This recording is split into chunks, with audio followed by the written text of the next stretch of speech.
Kaszuby to jest taki specyficzny naród. Albo pójdziesz z nami do Wehrmachtu, albo my twoją rodzinę wysyłamy do Potulic skąd. No, ale jak myśmy przyszli do szkoły, to myśmy musieli od razu powiedzieć hej Hitler. I ten uciekł przez granicę, przez front do Rosji, do Rosjanów. I on z Rosjanami przyszedł tu. A ja nie, bo ja miałam 12 lat, ale wtedy Rusek, ale Niemcy nam nic nie zrobili.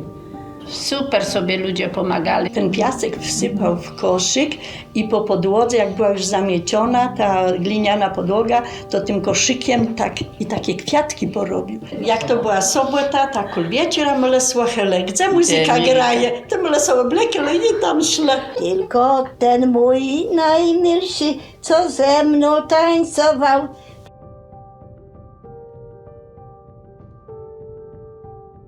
Ja tak sobie myślę, kurde, ojciec tam walczył, chodził po tych fiordach, a teraz jego wnuczka mieszka tam w Norwegii. Ja mówię, jak to koło się zatacza.